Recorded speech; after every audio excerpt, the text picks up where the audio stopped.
Hello friends, this Sanjay. आज के इस वीडियो में हम CTET जनवरी 2021 प्रीवियस क्वेश्चन पेपर में से पेपर 1 मैथमेटिक्स क्वेश्चंस को सॉल्व करेंगे। इस क्वेश्चन पेपर में 30 क्वेश्चंस है, तो इन सारे 30 क्वेश्चंस को मैंने हिंदी में एक्सप्लेन किया हुआ है। अगर आप इंग्लिश में ज़्यादा कंफर्टेबल है तो एक और सेपरेट वीडियो है जिसमें सारे 30 क्वेश्चंस को मैंने इंग्लिश में कवर किया है, तो आप वो वीडियो देख सकते हैं। क्योंकि एक एक क्वेश्चन को एक्सप्लेन करने में ऑन एन एवरेज 2 मिनट लगता है, तो ये वीडियो जो है वो 1 आवर का है ऑलमोस्ट। तो चलिए सॉल्व करते हैं सारे क्वेश्चंस को। Which of the following is least likely to impact teaching and learning in mathematics, यानी दिए गए ऑप्शंस जो है उनमें से teaching and learning of mathematics पे सबसे कम इम्पैक्ट किसका है। अब पहला ऑप्शन है knowing ways in which assessments affect the confidence of the learners, यानी अगर आप क्लास में एक असेसमेंट या फिर टेस्ट दे रहे हो एज ए टीचर, तो आपको ये भी पता रहना चाहिए कि ये असेसमेंट की वजह से बच्चों के कॉन्फिडेंस के ऊपर क्या असर पड़ रहा है, पॉजिटिव या negative.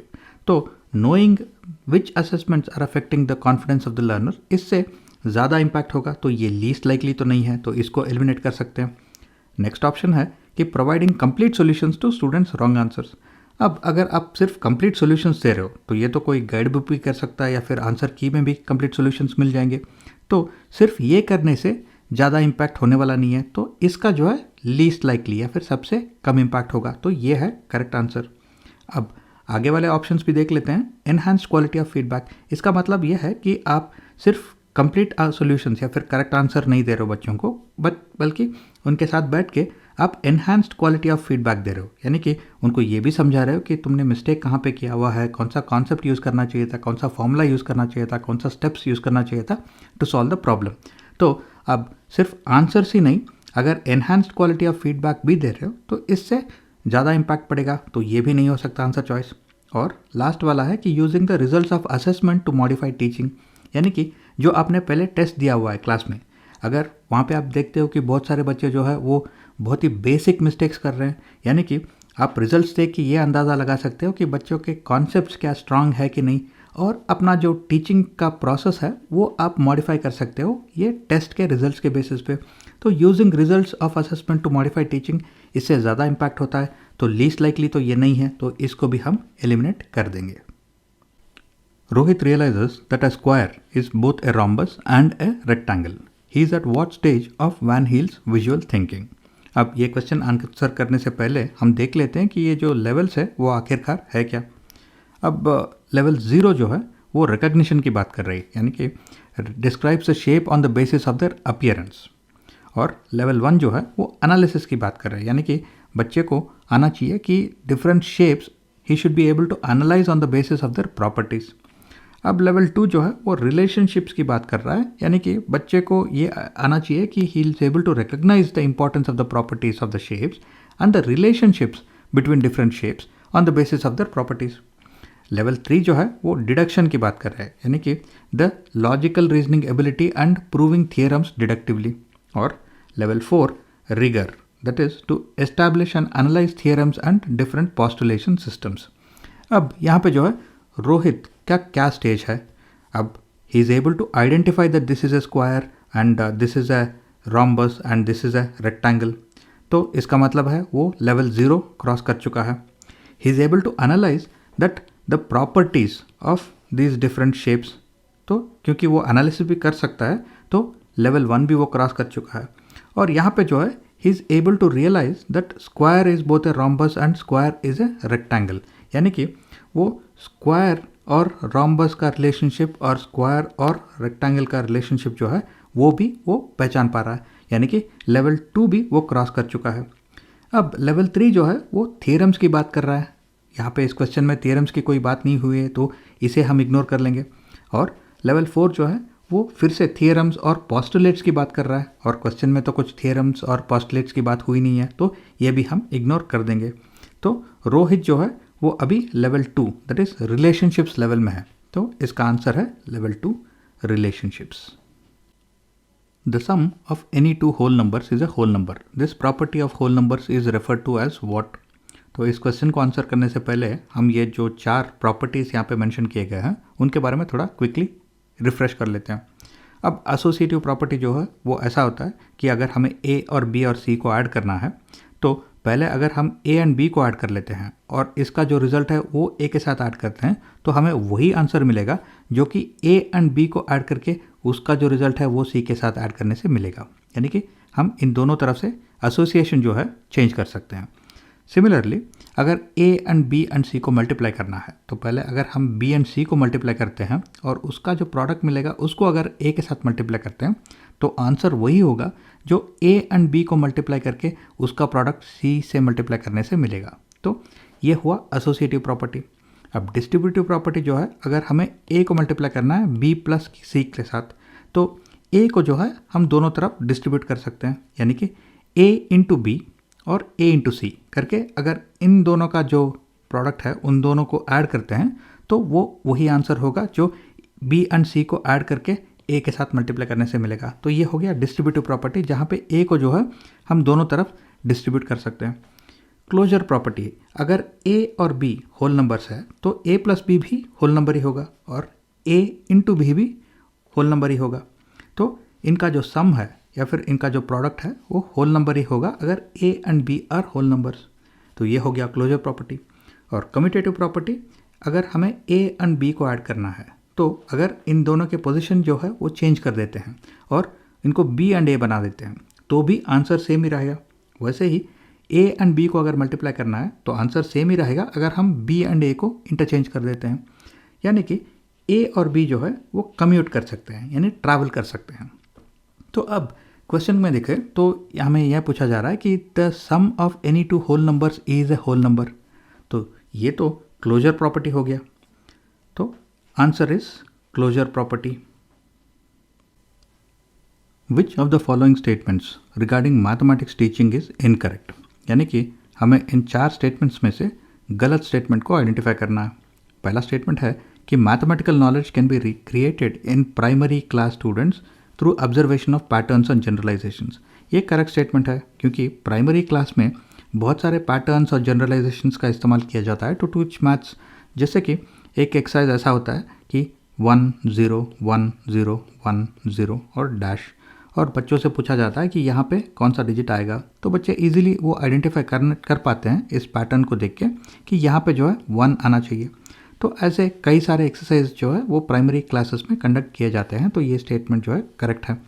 Next, argumentation and negotiation play an important role in creating mathematical knowledge. ये भी करेक्ट स्टेटमेंट है क्योंकि जब आप एक ग्रुप ऑफ बच्चों को देखते हो जो खेल रहे हैं तो वो बहुत सारा आर्ग्यूमेंटेशन और नेगोशिएशन का भी इस्तेमाल करते हैं। जैसे कि अगर तुम मुझे 1 चॉकलेट दोगे तो मैं तुम्हें 2 पेंसिल दूंगा, अगर तुम मुझे 1 बिस्किट दोगे तो तुम्हें सिर्फ 1 पेंसिल दूंगा। तो ऐसे आर्ग्यूमेंटेशन एंड नेगोशिएशन से वो इन ऑब्जेक्ट्स के वैल्यू के बारे में जान रहे हैं और इन ऑब्जेक्ट्स को कंपेयर करना सीख रहे हैं।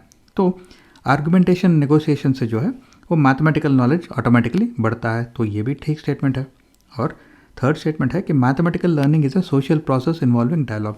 ये भी करेक्ट स्टेटमेंट है क्योंकि अगर आप बच्चे को सिंपली ये सिखाते हो कि 10 - 5 इज़ 5 तो आप सिर्फ मुझे कुछ थियरी सिखा रहे हो।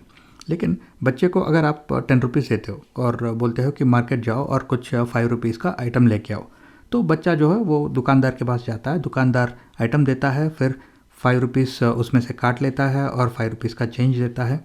तो बच्चे को जो है इस सोशल प्रोसेस से और इस सोशल इंटरेक्शन जो हो रहा है उसका दुकानदार के साथ, उसके थ्रू उसका मैथमेटिकल नॉलेज जो है वो प्रैक्टिकली बढ़ रहा है। और इस डायलॉग के थ्रू जहाँ पे वो 10 रुपये दे रहा है और दुकानदार बोलता है कि मैं 5 रुपीज़ इसमें काट रहा हूँ और 5 रुपीज़ मैं चेंज दे रहा हूँ, तो इस सोशल प्रोसेस, सोशल इंटरेक्शन और डायलॉग के थ्रू मैथमेटिकल लर्निंग जो है वो रियल लाइफ में एक्चुअली बढ़ता है। तो this is also a true statement. और लास्ट वाला है कि culture and context has no role in constructing mathematical knowledge. ये गलत स्टेटमेंट है।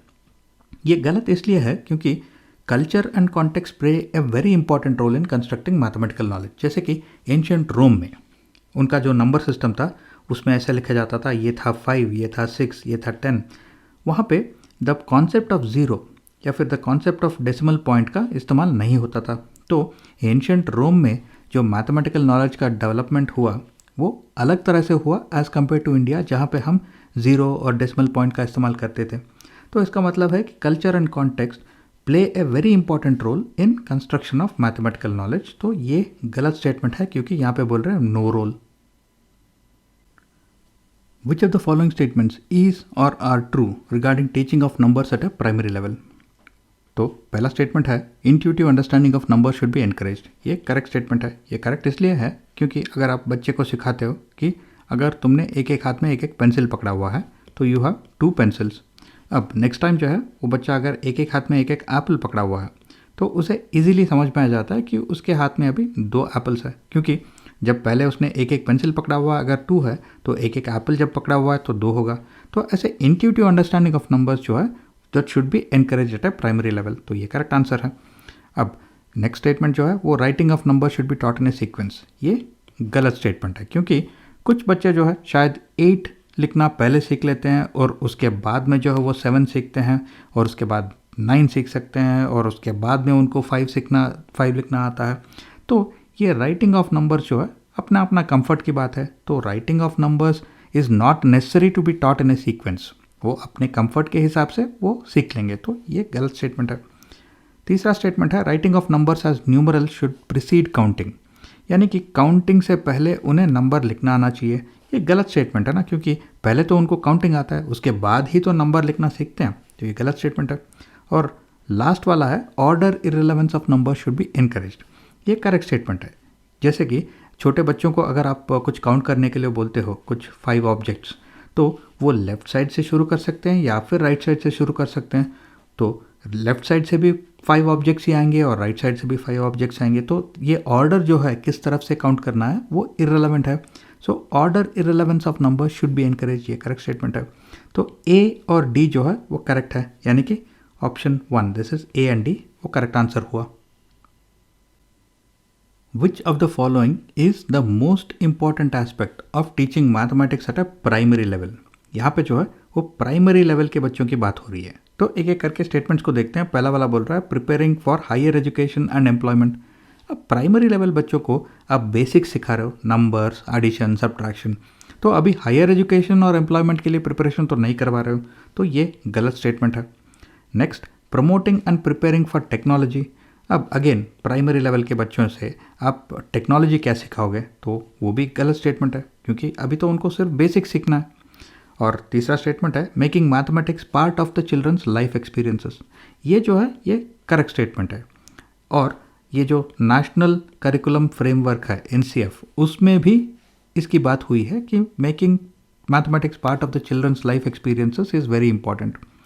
यानी कि एक एग्जांपल देता हूँ, अगर आप बच्चे को सिंपली सिखाते हो कि 5 - 2 इज़ 3, तो सिर्फ उसे आप थियरी सिखा रहे हो। लेकिन अगर आप उसी बच्चे को 5 रुपीज़ देते हो और दुकान बेचते हो और दुकान में वो 2 रुपये का कुछ चॉकलेट खरीदते हैं और उनको 3 रुपये का चेंज मिलता है, तो ये एक्सपीरियंस के थ्रू, यानी कि ये लाइफ एक्सपीरियंस के थ्रू उनका मैथमेटिकल नॉलेज जो है वो बढ़ रहा है। तो making mathematics part of children's life experiences is very important and that is a correct statement. और लास्ट वाला है डेवलपिंग रिगर इन कैलकुलेशंस। अब प्राइमरी लेवल पे वो तो सिर्फ अभी बेसिक सीख रहे हैं ना, तो ये रिगर इन कैलकुलेशंस जो है वो सिर्फ बाद में आएगा। तो ये भी गलत स्टेटमेंट है। तो सिर्फ स्टेटमेंट 3 जो है वो करेक्ट है। Which of the following statements is not correct with regards to the nature of mathematics? यानी कि दिए गए स्टेटमेंट्स में से हमें गलत स्टेटमेंट को आइडेंटिफाई करना है। पहला स्टेटमेंट है कि primary level mathematics is concrete and does not require abstraction. तो ये गलत स्टेटमेंट है। तो इसका आंसर यही है। ये स्टेटमेंट गलत इसलिए है क्योंकि प्राइमरी लेवल मैथमेटिक्स में बहुत सारा एब्स्ट्रैक्शन का यूज़ होता है और एब्स्ट्रैक्शन के बाद में ही वो कॉन्क्रीट मैथमेटिक्स सीखते हैं। जैसे कि पहला बच्चा ये सीखता है कि अगर उसने एक एक हाथ में एक एक पेंसिल पकड़ा हुआ है तो उसके हाथ में 2 पेंसिल है। तो ये जो है एक एक हाथ में एक एक पेंसिल पकड़ना, ये एब्स्ट्रैक्ट कॉन्सेप्ट है जिसके थ्रू आप उसे नंबर सिखा रहे हो। तो ये जो स्टेटमेंट है कि primary level mathematics is concrete and does not require abstraction, ये गलत है और यहाँ पे हमने गलत स्टेटमेंट को आइडेंटिफाई कर लिया है। अब बाकी स्टेटमेंट्स को भी एक बार देख लेते हैं। Next statement is mathematics uses special vocabulary to communicate ideas precisely. ये करेक्ट ऑप्शन है। जैसे कि मैथमेटिक्स में एक वर्ड होता है एडिशन, और ये जब आप ऐड टू नंबर्स बोलते हो तो आप प्रिसाइजली आप बता रहे हो कि आपको करना क्या है। वैसे ही सब्ट्रैक्शन, मल्टीप्लिकेशन, डिवीजन, ये सारे जो है वर्ड्स वो मैथमेटिक्स के ही तो वोकैबुलरी हैं। तो ये जो है करेक्ट स्टेटमेंट है। और उसके बाद में है कि argumentation skill is important in construction of mathematical knowledge. ये भी करेक्ट है, क्योंकि अगर आप बच्चे को देखते हो तो बच्चे जो है वो आर्ग्यू करते रहते हैं कि if you give me 1 pencil I will give you 1 sketch pen, या फिर if you give me 1 chocolate I will give you 2 sketch pens. तो इस आर्ग्यूमेंटेशन के थ्रू जो है वो वैल्यूएशन ऑफ ऑब्जेक्ट्स को सीख रहे हैं, और इससे जो है उनका मैथमेटिकल नॉलेज बढ़ रहा है। तो ये भी करेक्ट स्टेटमेंट है। और लास्ट स्टेटमेंट है कि mathematical concepts are hierarchical in nature. अब पहले जो है आप बच्चे को एडिशन सिखाते हो, उसके बाद में जाके आप उसे मल्टीप्लिकेशन सिखाते हो, क्योंकि multiplication is nothing but repeated addition. Similarly उसको ठीक से समझ में आए इसलिए आप पहले उसको सब्ट्रैक्शन सिखाते हो, उसके बाद में जाके डिवीजन सिखाते हो। तो ऐसे मैथमेटिकल कॉन्सेप्ट जो है वो हायरार्किकल होते हैं। आप पहले एक कॉन्सेप्ट को सीखते हो, उसके बेसिस पे आप दूसरे कॉन्सेप्ट को सीख पाते हो। तो ये जो है ये भी करेक्ट स्टेटमेंट है। Which of the following activities is most likely to develop spatial reasoning among students? अब ये spatial reasoning जो है वो होता क्या है? अगर आपको एक सोफ़ा खरीदना है और आप एक दुकान में जाते हो और सोफ़ा को एक कॉर्नर में देखते हो, और आपको देखते ही आपको एक अंदाज़ा आ जाता है कि क्या ये सोफ़ा मेरे घर में बैठेगा, फिट बैठेगा कि नहीं, जितना स्पेस मेरे घर में है। अब ये जो आप मेंटल कैलकुलेशन कर रहे हो, वो सोफ़ा को देख के अपना घर का जो स्पेस है उसके थ्रू आप कंपैरिजन कर रहे हो, तो ये मेंटल जो कंपैरिजन है वो हो गया स्पेशियल रीजनिंग। तो अब जो चारों ऑप्शंस दिए गए हैं उनको एक बार देखते हैं कि पहला वाला है identifying tessellating figures, then bar graphs, and फिर identifying patterns in number chart, और फिर सुडोकू पजल्स। अब ये 4 ऑप्शंस जो वो है क्या? अब पहला वाला है नंबर चार्ट। अब नंबर चार्ट में आपको पैटर्न्स इजीली समझ में आ जाते हैं, जैसे कि यहाँ पे जो है नंबर्स एक एक करके इंक्रीज हो रहे हैं, और यहाँ पे सारे नंबर्स जो है वो 0 से एंड हो रहे हैं। तो ऐसे नंबर्स में पैटर्न्स जो है वो नंबर चार्ट में इजीली समझ में आ जाता है, लेकिन स्पेशियल रीजनिंग से इसका कोई संबंध है नहीं। वैसे ही सुडोकू पजल्स में आपको एडिशन और सब्ट्रैक्शन का अच्छा प्रैक्टिस हो जाता है, लेकिन स्पेशियल रीजनिंग इसमें से नहीं होगा। और ये बार चार्ट में जो है आप नंबर्स को लेके ऐसे डिफरेंट फिगर्स में आप रिप्रेजेंट कर रहे हो, और आप different types of bar chart लिख सकते हो with the same set of numbers, different scales, x axis और वाई एक्सिस में अगर आप स्केल बदल दोगे तो डिफरेंट टाइप्स ऑफ आप बार चार्ट्स लिख सकते हो विद द सेम नंबर। तो इससे शायद थोड़ा स्पेशल रीजनिंग का आइडिया आएगा, लेकिन ये उतना यूज़फुल नहीं है। अब लास्ट है टेसलेटिंग फिगर्स। अब टेसलेटिंग फिगर्स जो है, अगर आप एक फिगर को लेके उसको रिपीट करते हो multiple times without any space, तो वो हो जाता है टेसलेशन। जैसे कि ये जो है टेसलेशन ऑफ स्क्वायर्स है, और ये टेसलेशन ऑफ ट्राइंगल्स है। तो अब अगर आप एक बच्चे को पूछते हो कि ये देखो ये फिगर है, क्या ये फिगर इस पैटर्न में बैठेगा कि नहीं बैठेगा, या फिर ये फिगर जो है इस पैटर्न में फिट होगा कि नहीं, तो बच्चे को जो है इजीली एक आइडिया आ जाता है कि ये फिगर जो है यहाँ पे नहीं बैठेगा। तो ये आइडेंटिफिकेशन ऑफ टेसलेटिंग फिगर्स के थ्रू जो है वो स्पेशियल रीजनिंग का प्रैक्टिस हो जाता है, because spatial reasoning is nothing but 2 dimensional exercise. तो ये करेक्ट आंसर है इसका। Which of the following is most suitable for teaching children the concept of fractions? यानी कि ये 4 ऑप्शंस जो है इसमें से मोस्ट सूटेबल कौन सा है फॉर टीचिंग फ्रैक्शंस। अब एक या 2 और भी ऑप्शंस हो सकते हैं जिससे फ्रैक्शन सिखाए जा सकते हैं, लेकिन मोस्ट सूटेबल या फिर सबसे ईजीली किस ऑप्शन से सिखाया जा सकता है ये हमें आइडेंटिफाई करना है। तो अब एक एक करके ये जो चारों ऑप्शंस है उनके बारे में थोड़ा जान लेते हैं। पहला है नंबर चार्ट, और नंबर चार्ट में आपको नंबर्स के पैटर्न्स इजीली समझ में आ जाते हैं। जैसे कि यहाँ पे जो है नंबर्स एक एक करके इंक्रीज हो रहे हैं, यहाँ पे सारे नंबर्स जो है वो 0 से एंड हो रहे हैं, लेकिन इससे फ्रैक्शंस तो सिखाने में मदद नहीं मिलेगी। अब नेक्स्ट है अबेकस। अबेकस जो है वो कॉम्प्लेक्स कैलकुलेशंस के लिए भी यूज़ किया जा सकता है, काउंटिंग के लिए भी यूज़ किया जा सकता है, और फ्रैक्शंस के को सिखाने के लिए भी यूज़ किया जा सकता है, लेकिन ये सबसे आसान तरीका है नहीं, तो इसको जो है हम डिस्कार्ड कर देंगे। अब नेक्स्ट ये है जियो बोर्ड।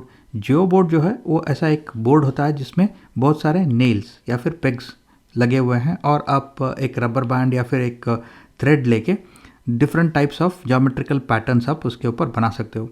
तो ये जो है ज्योमेट्रिकल पैटर्न सिखाने में काम आता है, ना कि फ्रैक्शंस, तो इसको भी हम डिस्कार्ड कर देंगे। अब ये होते हैं क्यूजिनेर रॉड्स। क्यूजिनेर रॉड्स सिर्फ इसीलिए बना जाते हैं ताकि बच्चों को फ्रैक्शंस के बारे में सिखाया जाए, जैसे कि ये 1 जो है शायद 4 का हाफ है, या फिर 4 जो है वो 8 का हाफ है। तो ऐसे जो है फ्रैक्शंस ईजिली सिखाए जा सकते हैं थ्रू क्यूजिनेर रॉड्स। तो यहाँ पे जो है answer is option 2 cuisenaire rods. In which of the following statements the number 3 has been used in a ordinal sense. अब नंबर्स जो है 2 तरीका होते हैं, एक तो होता है कार्डिनल और दूसरा होता है ऑर्डिनल। अब अगर आप कुछ काउंटिंग कर रहे हो जैसे कि 1 2 3 4, तो ये हो गए कार्डिनल नंबर, तो इसे आप इजीली याद रख सकते हो। अगर काउंटिंग कर रहे हो C, तो ये हो गए कार्डिनल नंबर। अब ऑर्डिनल नंबर जो है वो ऑर्डर लिखने के लिए इसका इस्तेमाल किया जाता है, जैसे कि फर्स्ट, सेकंड, थर्ड, फोर्थ। तो अगर आप ऑर्डर लिख रहे हो तो ये हो गया ऑर्डिनल नंबर्स। तो अब एक एक करके ऑप्शंस को देखते हैं। पहला वाला है all groups have 3 team members, तो 3 जो है वो काउंटिंग हो गया, तो ये कार्डिनल है, तो ये आंसर चॉइस नहीं है। This box contains many sets of 3 pencils, again 3 जो है वो काउंटिंग हो गया, तो ये भी नहीं हो सकता ऑप्शन।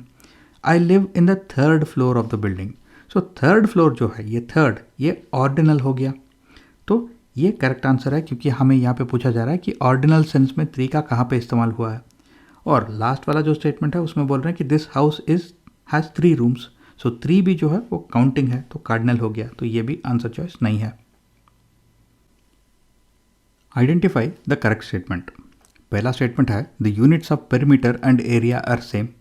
ये गलत स्टेटमेंट है। गलत इसलिए क्योंकि यूनिट्स ऑफ पेरीमीटर जो है वो सेंटीमीटर या फिर इंच ऐसे यूनिट्स होते हैं, और यूनिट्स ऑफ एरिया जो होते हैं वो स्क्वायर सेंटीमीटर्स या फिर स्क्वायर इंच होते हैं, और दोनों यूनिट सेम नहीं है, तो ये गलत स्टेटमेंट है।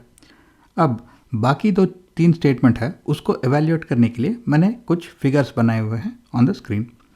अब लास्ट वाला स्टेटमेंट से स्टार्ट करते हैं। If 2 figures have the same perimeter their areas are equal. अब जैसे कि देख सकते हैं कि जो सेकेंड फिगर है और थर्ड फिगर है, यहाँ पे 2 रेक्टेंगल है। पहला वाला रेक्टेंगल 1 सेंटीमीटर इंटू 4 सेंटीमीटर है, यानी कि इसका पेरीमीटर जो है वो 4 + 4 + 1 + 1 यानी 10 सेंटीमीटर है। और द लास्ट फिगर उसमें 2 इंटू 3 वाला एक रेक्टेंगल है, यानी कि इसका पेरीमीटर जो है वो 3 + 3 + 2 + 2 है, यानी कि 10 सेंटीमीटर। अब इन दोनों फिगर्स का जो पेरीमीटर है वो सेम है, लेकिन एरिया डिफरेंट हो गया है। यहाँ पे 4 स्क्वायर सेंटीमीटर्स है और यहाँ पे 6 स्क्वायर सेंटीमीटर्स है, यानी कि if 2 figures have the same perimeter, ये ज़रूरी नहीं है कि उनका एरिया जो है वो इक्वल हो, तो ये गलत स्टेटमेंट है। अब if 2 figures have the same area their perimeters are equal. अब पहला वाला जो स्क्वायर है उसको देखिए, इस स्क्वायर के जो मेजरमेंट्स है वो 2 सेंटीमीटर इंटू 2 सेंटीमीटर है, यानी इसका एरिया जो है वो 4 स्क्वायर सेंटीमीटर है। और उसके बाद में जो बीच वाला रेक्टेंगल है वो 1 सेंटीमीटर इंटू 4 सेंटीमीटर है, यानी उसका एरिया जो है वो 4 स्क्वायर सेंटीमीटर है। अब ये स्क्वायर और इस रेक्टेंगल, इन दोनों के जो एरिया है वो सेम है, लेकिन पेरीमीटर आप जो देखें तो स्क्वायर का जो पेरीमीटर है वो 8 सेंटीमीटर है और रेक्टेंगल का 10 सेंटीमीटर है, यानी कि if 2 figures have the same area it is not necessary that their perimeters are equal, therefore ये स्टेटमेंट भी गलत है। अब एक ही स्टेटमेंट बचता है कि the shape of a figure determines its perimeter. अब जैसे कि आप अपेरेंटली देख सकते हो स्क्रीन के ऊपर, अगर हम शेप ऑफ द फिगर बदलते हैं तो उसका पेरीमीटर भी ऑटोमेटिकली बदल जाता है, तो ये करेक्ट स्टेटमेंट है। Identify the correct statement with respect to mathematics curriculum. पहला स्टेटमेंट है the concept of negative number should be introduced at a primary level for better understanding. ये गलत स्टेटमेंट है, क्योंकि प्राइमरी लेवल पे आप बच्चे को अभी सिर्फ basics of numbers, addition, subtraction यही सिखा रहे हो, तो अगर यहाँ पे आप नेगेटिव नंबर्स इंट्रोड्यूस करोगे तो अननेसेसरी कन्फ्यूजन हो जाएगा, तो ये गलत स्टेटमेंट है। दूसरा स्टेटमेंट है the concept of area measurement should be introduced only at upper primary level. अब ये भी गलत स्टेटमेंट है। गलत इसलिए क्योंकि आप concept of area measurement already primary level पे इंट्रोड्यूस कर चुके होंगे, क्योंकि अगर आप बच्चे से ऐसा कुछ सिंपल एक्सरसाइज करवा रहे हो, जैसे कि एक पेपर दे दो और उसे बोलो कि इस पेपर को अपने हाथों से मेजर करें कि कितने तुम्हें हाथ यहाँ पे इसके ऊपर प्रिंट कर सकते हो, तो ये जो है ये कॉन्सेप्ट्स ऑफ एरिया मेजरमेंट ही तो है, तो ये प्राइमरी लेवल पे ऑलरेडी इंट्रोड्यूस हो चुके होंगे, तो ये भी गलत स्टेटमेंट है। Next, the foundation of algebraic thinking can be laid at a primary level. ये करेक्ट स्टेटमेंट है, क्योंकि अलजेब्रा का ये मतलब नहीं है कि सिर्फ A square plus B square and stuff like that. अब अलजेब्राइक थिंकिंग जो है वो कनेक्शन बिटवीन डिफरेंट ऑब्जेक्ट्स या फिर रिप्रेजेंटिंग नंबर्स थ्रू सिंबल्स भी हो सकता है। अब जैसे कि अगर आप बच्चे को ये समझाते हो कि 1 apple is equal to 2 chocolates, तो ये a is equal to 2c वो भी तो एक अलजेब्राइक इक्वेशन ही है। तो ऐसे जो कॉन्सेप्ट्स होते हैं, अगर कुछ भी आप एब्स्ट्रैक्ट सिखा रहे हो तो वो अलजेब्राइक थिंकिंग के एक हिस्सा होते हैं, तो ये करेक्ट स्टेटमेंट है। और लास्ट वाला है कि the concept of fraction should be introduced only at upper primary level. ये गलत स्टेटमेंट है। ये गलत इसलिए क्योंकि कॉन्सेप्ट ऑफ फ्रैक्शंस ऑलरेडी आप प्राइमरी लेवल पे इंट्रोड्यूस कर चुके होते हो। जैसे कि अगर आप बच्चे को सिखाते हो कि 1 रुपी इज़ 50 पैसे प्लस 50 पैसे, तो ये फ्रैक्शंस का तो एक कॉन्सेप्ट है। अगर आप सिखा रहे हो कि 1 hour is 30 minutes plus 30 minutes, तो ये भी तो फ्रैक्शंस ही तो है। तो the concept of fractions is already introduced at primary level, therefore ये स्टेटमेंट भी गलत है। Identify the correct statement with regards to introducing the concept of triangles at a primary level. तो प्राइमरी लेवल के बच्चों को अगर आप कॉन्सेप्ट्स ऑफ ट्राइंगल्स सिखाना चाहते हो तो इसमें से कौन सा स्टेटमेंट करेक्ट है? तो पहला स्टेटमेंट है, children should be expose to triangles of all types but exposure to other figures should be avoided. ये तो कंप्लीटली गलत स्टेटमेंट है, क्योंकि आप ऐसा तो नहीं कर सकते कि बच्चों को सिर्फ ट्राइंगल सिखाओ और बच्चों को स्क्वायर और सर्कल या रेक्टेंगल के बारे में नहीं सिखाओ। तो why should exposure to other figures be avoided? तो ये गलत स्टेटमेंट है। नेक्स्ट स्टेटमेंट है कि children should be expose to triangles of all types and also to other figures. ये करेक्ट स्टेटमेंट है, क्योंकि आप बच्चे को ना सिर्फ ट्राइंगल्स के बारे में सिखा रहे हो बट स्क्वायर, सर्कल्स और रेक्टेंगल्स के बारे में भी सिखा रहे हो, तो ये करेक्ट स्टेटमेंट है। Next, definition of a triangle should be provided first. अब बच्चे को पहले आप रिकग्निशन ऑफ डिफरेंट फिगर्स आप सिखा रहे हो या फिर डिफरेंट पैटर्न्स आप सिखा रहे हो, तो अब प्राइमरी लेवल पे क्या डेफिनेशन सिखाना ज़रूरी है? नहीं, तो ये गलत स्टेटमेंट है। और लास्ट वाला है, children should be only expose to equilateral triangles to avoid confusion. ये भी गलत स्टेटमेंट है, क्योंकि बच्चों के लिए ना ट्राइंगल होता है। अगर 3 कॉर्नर्स है और 3 साइड्स है तो ये ट्राइंगल हो गया। अब आप सिर्फ उनको ट्राइंगल्स रिकग्नाइज करना सिखा रहे हो, ना कि इक्विलैटरल ट्राइंगल क्या होता है, आइसोसेलेस ट्राइंगल क्या होता है, स्केलिन ट्राइंगल क्या होता है, ये तो आप उनको नहीं सिखा रहे हो, तो ये स्टेटमेंट भी गलत है। In a division sum the divisor is 5 times the quotient and twice the remainder. If the remainder is 5, what is the number? अब इस क्वेश्चन को सॉल्व करने के लिए एक ऐसा पैटर्न लिख लेते हैं ताकि हमें डिवीजन करने में आसानी हो, और यहाँ पे जो इन्फॉर्मेशन है वो हम फिल करते जाएंगे। इफ़ द रिमाइंडर इज़ 5, यानी कि रिमाइंडर जो है वो यहाँ पे 5 आ गया। अब in a division sum the divisor is 5 times the quotient and twice the remainder, यानी डिवाइजर जो यहाँ पे आएगा वो ट्वाइस द रिमाइंडर है, यानी कि 5 × 2 10, तो 10 यहाँ पे आ जाएगा। और the divisor is 5 times the quotient. अगर डिवाइजर को हम 5 से डिवाइड करेंगे तो हमें मिल जाएगा क्वोशिएंट, तो क्वोशिएंट है 2। अब हमें मालूम है कि 10 × 2 जो है वो 20 है, तो यहाँ पे 20 लिख लेंगे। अब यहाँ पे ऐसा एक नंबर आएगा जिससे हम अगर 20 माइनस करेंगे तो बचेगा 5, तो यहाँ पे ऑब्वियसली 25 आना चाहिए, तो 25 जो है वो करेक्ट आंसर है। The sum of 5 consecutive numbers is 20. What is the sum of the first 3 consecutive numbers of this series? तो इसे सॉल्व करने के लिए एक सिंपल अलजेब्राइक पैटर्न का यूज़ करते हैं। अगर हम लिख लेते हैं कि पहला जो नंबर है इस सीक्वेंस में वो x है, तो उसके बाद में जो नंबर आएगा वो है x + 1, उसके बाद में आएगा x + 2, फिर x + 3, फिर x + 4। अब इन सारे नंबर्स को अगर हम ऐड करते हैं तो हमें ये बताया गया है कि the sum of all this 5 numbers is 20। अब अगर ये सारे x को हम ऐड कर लेंगे तो हमें यहाँ पे 5x मिलेंगे, और अगर हम इन सारे नंबर्स को ऐड कर लेंगे तो यहाँ पे +10 हो जाएगा, यानी 5x + 10 = 20, यानी कि 5x = 20 - 10 यानी कि 5x इज इक्वल टू 10, यानी x is equal to 10/5 that is equal to 2। तो अगर x जो है वो 2 हो गया तो x + 1 3, x + 2 4, x + 3 5 और x + 4 जो है वो 6 हो गया। अब what is the sum of the first 3 consecutive numbers? So 2 + 3 + 4, तो इन्हें ऐड करते हैं तो मिलेगा 9, तो ये करेक्ट आंसर है। A wire in the form of a square encloses an area of 144 square centimeter. How much area is enclosed if the same wire is bent in the form of a rectangle of length 16 centimeter? यानी कि एक wire है जिससे एक square बनाया गया है अभी, जिसका एरिया जो है वो 144 स्क्वायर सेंटीमीटर है। अब इसी वायर से अगर हम एक रेक्टेंगल बनाते हैं जिसका लेंथ 16 सेंटीमीटर है, तो उस रेक्टेंगल का एरिया कितना होगा।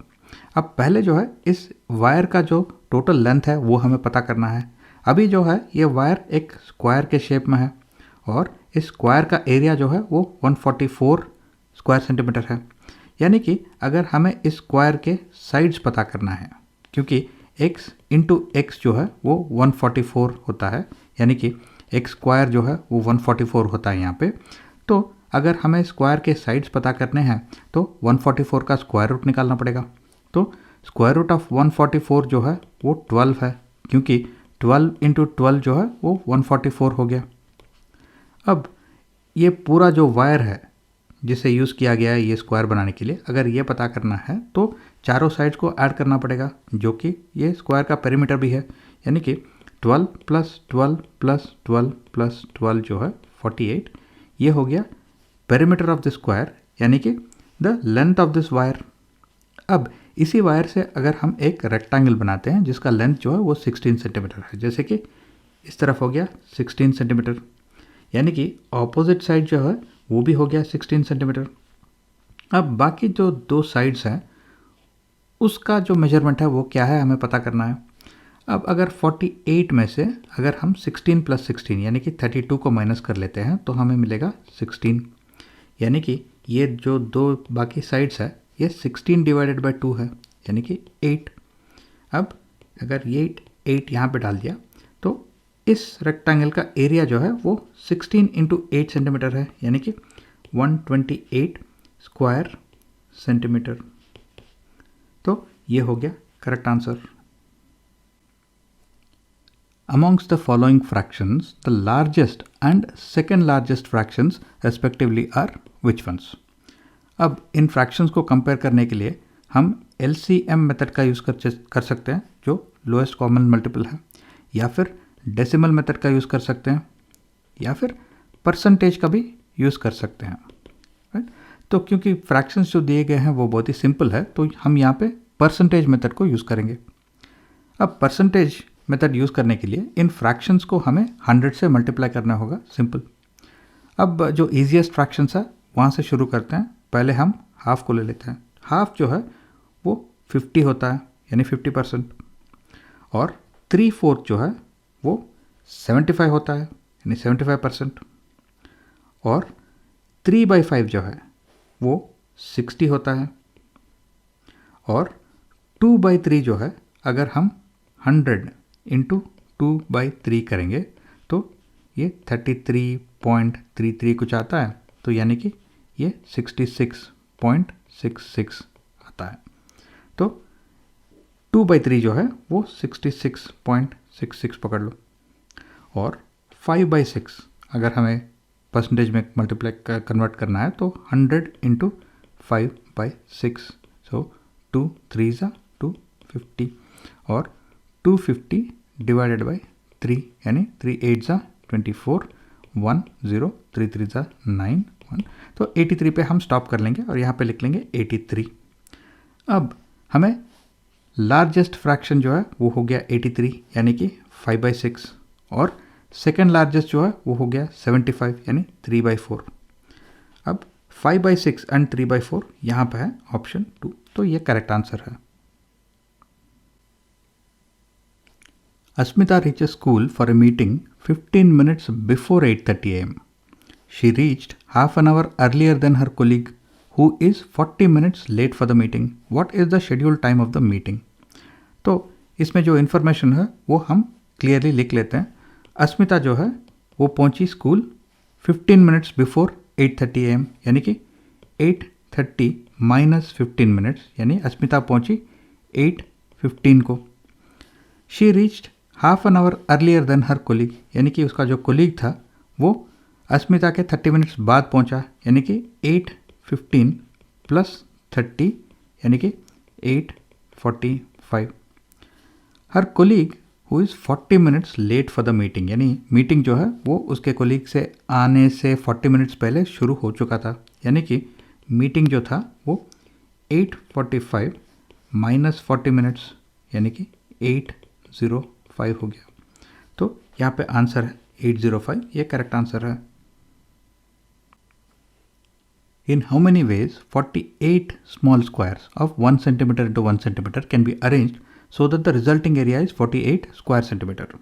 अब इस क्वेश्चन में एक छोटा सा गलती है. गलती ये है कि हमें ये स्पेसिफाई नहीं किया उन्होंने कि कौन से पैटर्न में हमें इन 48 स्मॉल स्क्वायर्स को अरेंज करना है, क्योंकि अगर ये स्पेसिफाई नहीं करते हैं तो इस 48 स्मॉल स्क्वायर्स को हम शायद थाउजेंड्स ऑफ डिफरेंट वेज में अरेंज कर सकते हैं और टोटल एरिया जो है वो फिर भी 48 स्क्वायर सेंटीमीटर ही रहेगा. जैसे कि अगर मेरे पास ऐसे 5 स्क्वायर्स हैं तो ये 5 स्क्वायर जो है वो अगर 1 सेंटीमीटर टू 1 सेंटीमीटर है, यानी ईच स्क्वायर का जो एरिया है वो 1 स्क्वायर सेंटीमीटर है. तो अगर मैं इन 5 स्क्वायर्स को ऐसे सीरीज में अरेंज करता हूँ तो टोटल एरिया कितना हो गया 1 1 1 1 1, तो टोटल हो गया 5 स्क्वायर सेंटीमीटर. अगर इन्हीं स्क्वायर्स को मैं ऐसे पिरामिड की तरह अरेंज करता हूँ तो इसका एरिया कितना हो गया, इसका एरिया भी 5 स्क्वायर सेंटीमीटर है. तो ऐसे अगर हमें ये स्पेसिफाई नहीं किया जाता कि इन स्क्वायर्स को किस तरह अरेंज करना है तो इन्हें थाउजेंड्स ऑफ डिफरेंट वेज में अरेंज कर सकते हैं और सारे आंसर जो है वो करेक्ट होंगे. लेकिन यहाँ पे एक मिसिंग पीस ऑफ इंफॉर्मेशन उन्होंने छोड़ दिया है, वो ये है कि should be arranged as a rectangle. अगर एज ए रेक्टेंगल स्पेसिफाई करते हैं तो नंबर ऑफ ऑप्शंस जो है वो कम हो जाएंगे, क्योंकि लेंथ इनटू ब्रेड्थ जो है वो 48 होना चाहिए.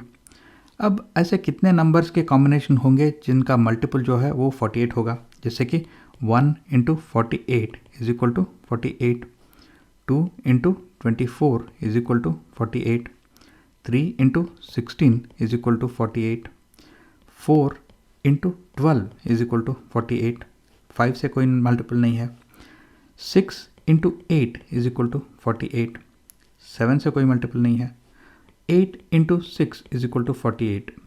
लेकिन यहीं पे रुक जाते हैं क्योंकि यहाँ पे जो है 8 इंटू 6 ऑलरेडी हमने यहाँ पे ले लिया है एज 6 इंटू 8, और इसके बाद में अगर करते जाएंगे तो रिपीटेशन ही आएंगे, तो यहाँ पे हम इस नंबर को रोक लेते हैं. अब कितने कॉम्बिनेशंस मिले हमें 1 2 3 4 और 5, तो 5 ऐसे रेक्टेंगल्स को बना सकते हैं इन 48 स्मॉल स्क्वायर से, ताकि रिजल्टिंग एरिया जो है वो फिर भी 48 स्क्वायर सेंटीमीटर से रहेगा. तो 5 जो है वो करेक्ट आंसर है. In a school assembly, students of a class are standing in a line. Ruhi is 19th from both ends. How many students are present in the class? यानी कि यहाँ पे ये बताया जा रहा है कि रूही जो है वो एक लाइन में खड़ी है और उसके बाद में 18 लोग हैं और उससे पहले भी 18 लोग हैं. That way Ruhi is 19th from both ends, यानी दोनों तरफ से जो है रूही 19th है. तो अब हमें ये पूछा जा रहा है कि टोटल क्लास में कितने लोग हैं. तो क्योंकि यहाँ पे रूही के सामने जो है 18 लोग हैं, रूही 1 और उसके पीछे 18, तो अगर हम इन तीनों नंबर्स को ऐड करते हैं तो हमें मिलेगा 37. तो ये हो गया correct answer. A number is larger than half of 100. It is more than 6 tens and less than 8 tens. The sum of its digits is 9. The tens digit is the double of the ones digit. What is the number? अब बहुत सारा information दिया गया है इस question में, लेकिन इसमें से एक एक पीस ऑफ इन्फॉर्मेशन को लेके अगर हम आंसर चॉइसेस को एलिमिनेट करते जाएंगे तो हमें आंसर आराम से मिल जाएगा. अब लास्ट से शुरू करते हैं. लास्ट वाला है कि the tens digit is the double of the ones digit, यानी कि ये जो टेंस डिजिट है वो वंस डिजिट का डबल होना चाहिए. 54 नहीं हो सकता क्योंकि 5 4 का डबल नहीं है। 81 भी नहीं हो सकता, 72 भी नहीं हो सकता।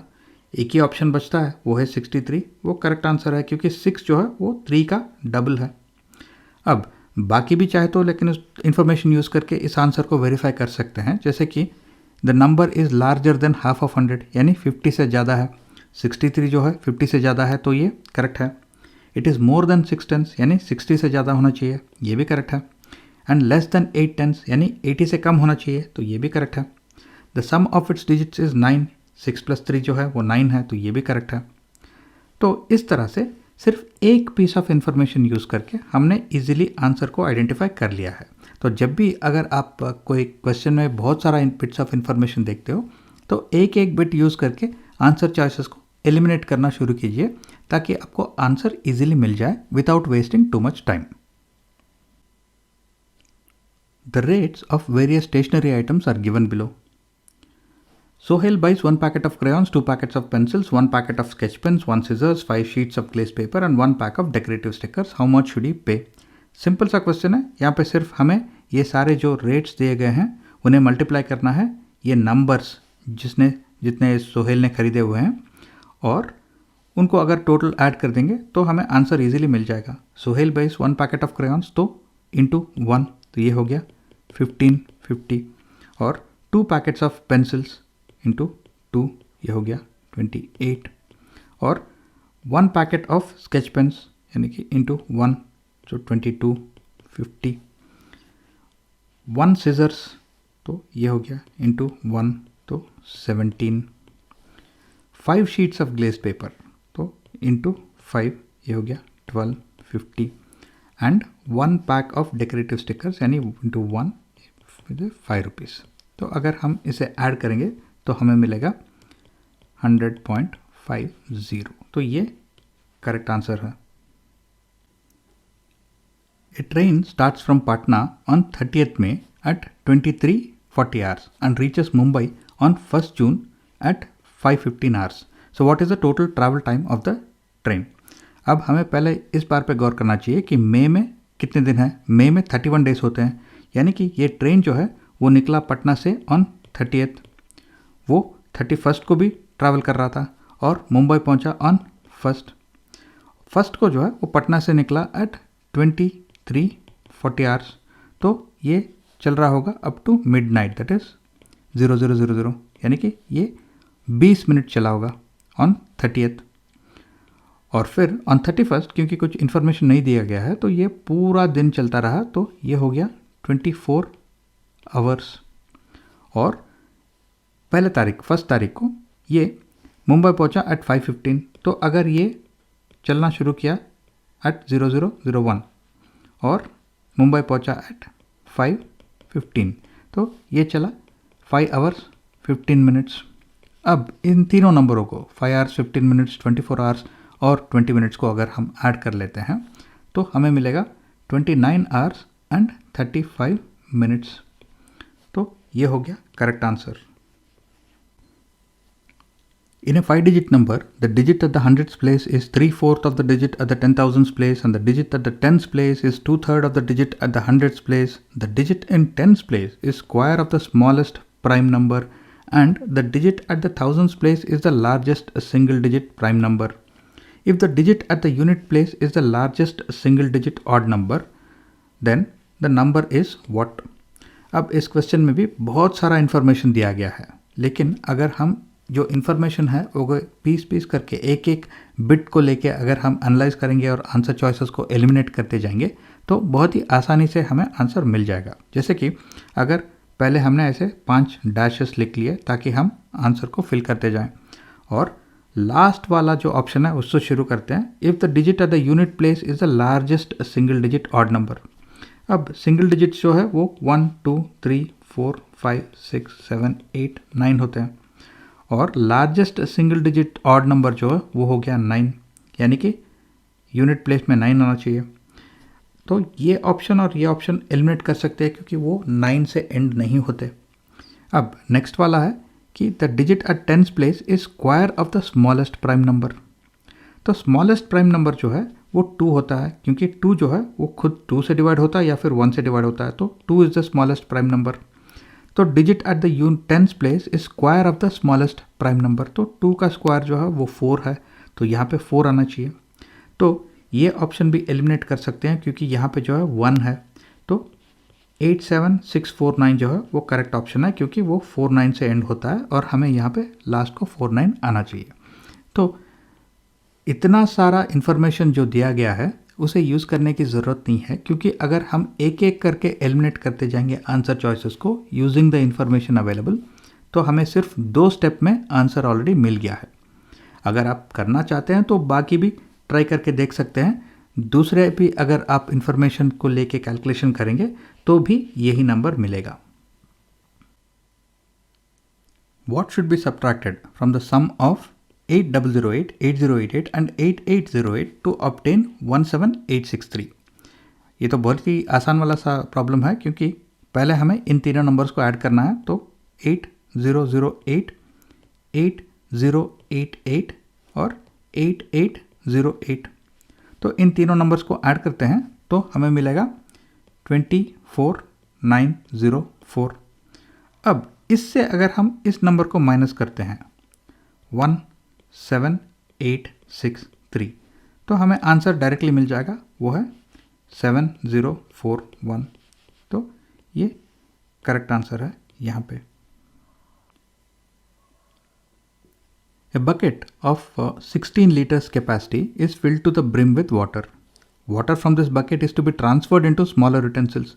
A mug filled to capacity has to be dipped 50 times to completely transfer the water from the bucket into the utensils. What is the capacity of the mug? यानी कि हमारे पास एक बकेट है 16 लीटर्स का, जिससे अगर पूरा पानी निकालना है एक मग लेके, तो इस मग को जो है इस बकेट में 50 टाइम्स डालना पड़ेगा पूरा पानी निकालने के लिए।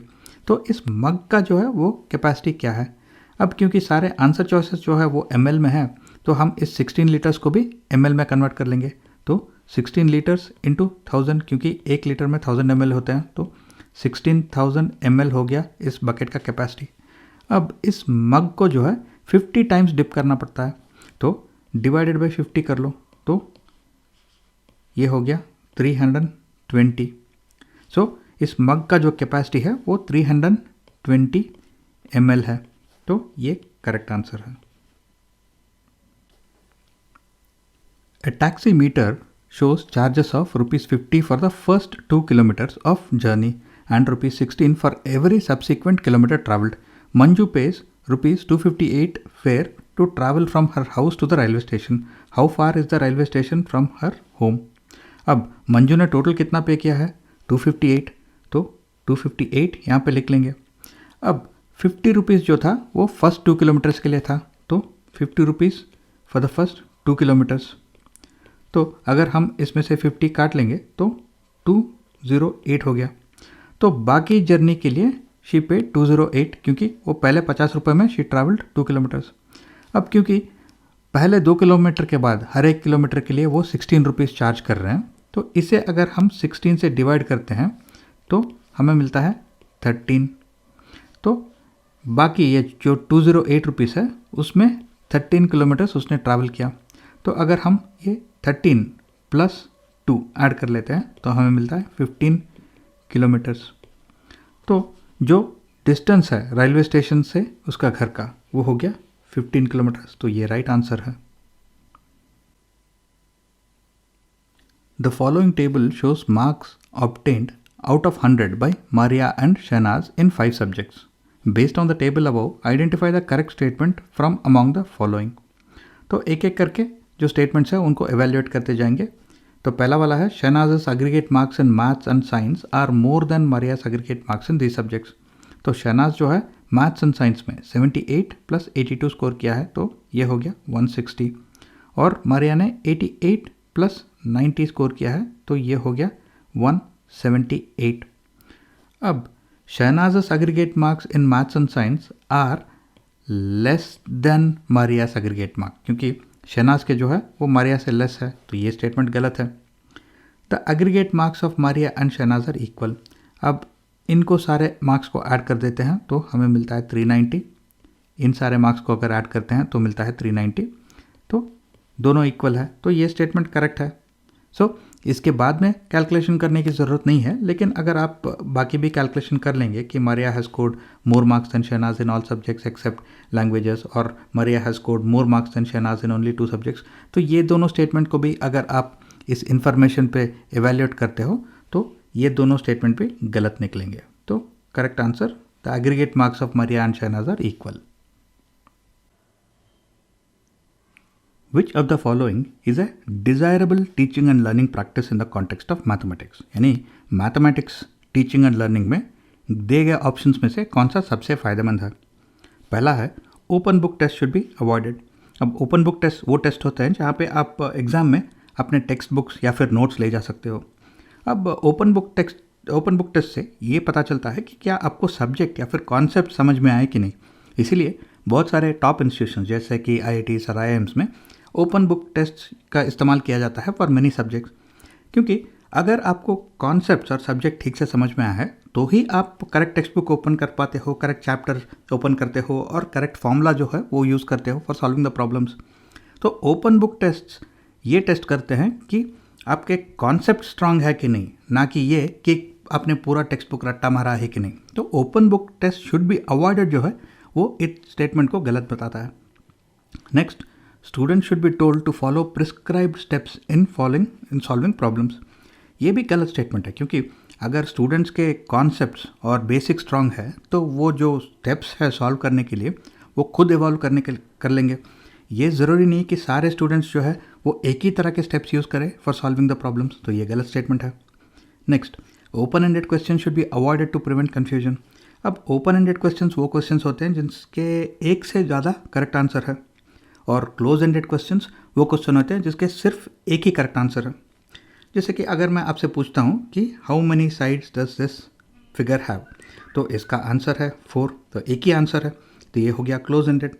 अगर मैं आपको पूछता हूँ कि tell me the name of any figure which has 4 sides, तो आप स्क्वायर भी बोल सकते हो, रेक्टेंगल भी बोल सकते हो, पैरेललोग्राम भी बोल सकते हो, रोम्बस भी बोल सकते हो, तो ये सारे जो है करेक्ट आंसर होंगे इस क्वेश्चन के। तो क्लोज एंडेड क्वेश्चन से ये पता चलता है कि क्या आपको आंसर मालूम है। ओपन एंडेड क्वेश्चन से आपको पता चलता है कि क्या आपको सब्जेक्ट समझ में आया, कि क्या आपको कॉन्सेप्ट समझ में आया कि नहीं।